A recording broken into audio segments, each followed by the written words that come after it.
Let's go gambling! Aw, dang it! Aw, dang it! Aw, dang it! Aw, dang it! Aw, dang it! Aw, dang it!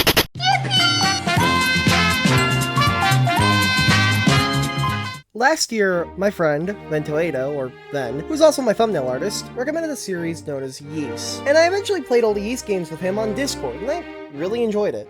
Yeast was a game by the developers Falcom, so as soon as possible I made sure to start Trails, another series by Falcom, because I really wanted to see more of what this company had to offer. I found Trails in the Sky FC and SC incredibly mid, and in FC's case, I found more to dislike than overall like. Then I played Trails in the Sky the third, and yeah, to get out of the way now, this is a great game. Easily a 9 out of 10 for me, but it's one of those games where I left it feeling like I had a lot to say, which is a similar feeling I had to a game like Infinite Wealth.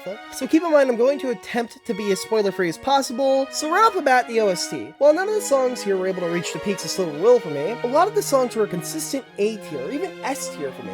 Some of the standouts include Cry For Me, Recluse Cube, Fighting Right On, Hermit Garden, Jade Corridor, Royal Castle at Dusk, Illusionary Blue Flowers, A Still World, Beard the Lion in His Den, The Final Choice, Overdosing Heavenly Bliss, Cry For Your Eternity, A Faint Glitter of Light, Bobcat's Counteroffensive Operation, Tilted Night of Glory, The Mood of the Goddess Depends on Luck, Mystery of the Skies, Kiseki Dapan. And that's just the songs I personally consider high A tier or even S tier. This OST is awesome. But let's get into combat. Compared to FC and SC, combat has been significantly improved by simply having better effects.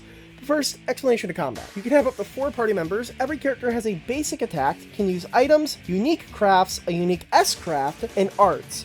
Battles are fought on a grid, and turns are decided on a non-linear fashion via a battle order bar on the left. Attacking and items are pretty self-explanatory. But what isn't are the crafts and arts. Why did I write it like that?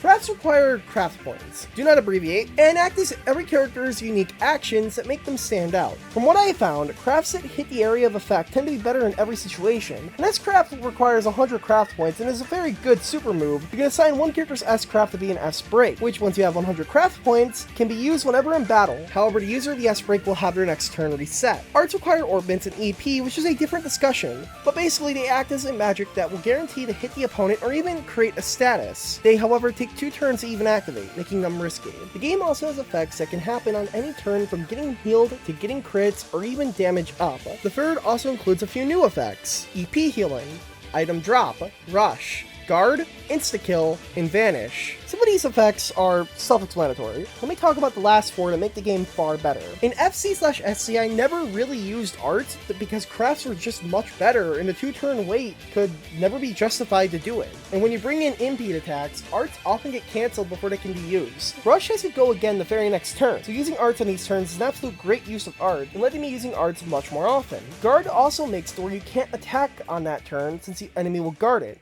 So if you can't heal or provide a buff, arts have to be used. A fair way to force arts on the player since you can see it coming via the battle order bar. Guard also makes it where you can't attack on that turn since the enemy will guard it. So if you can't heal or provide a buff, arts have to be used. A fair way to force arts on the player since you can see it coming via the battle order bar. In FC/FC, I only used my S-craft when a crit was coming up. Thankfully, this game made it where an S-craft, rather S-break, should only be used when you have 2 or more that you can use so you can save yourself from an insta-death. Vanish is annoying.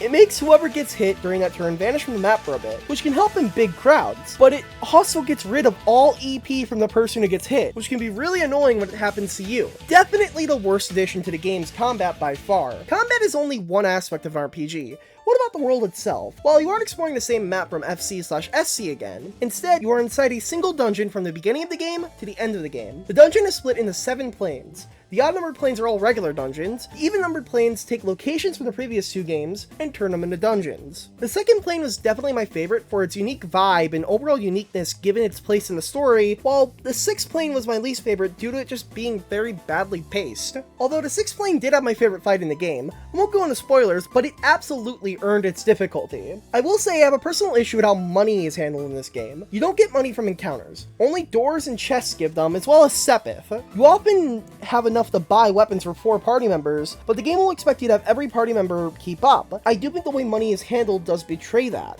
The story in this game is often considered filler, and for the main plot, I could definitely say that. Although it made my opinion of Kevin go 100% up from an already high A tier character in SC to an S tier character here. However, the game may as well be half visual novel with its door mechanic. There are 25 doors, 5 moon, 5 sun, and 15 star doors, and these basically make up the side content of this game. Sun doors are minigames. Most of them suck, especially fishing. God, I fucking hated fishing. Store and moon doors are visual novels, expanding on a bit of the lore and in a lot of cases, teasing later games. Moon doors may as well be full-on books. They can last for over 2 hours at times, which is definitely made worse when you're dubbing over and ad-libbing while on a Discord call with your buddies. Star Doors are definitely shorter, but man, some of the stuff that happens in these are really fucking cool. Star Doors 2, 8, and 13 come to mind for just being super fucking badass, especially numbers 8 and 13. Overall, the game is like a delicious dessert at the end of a full dinner.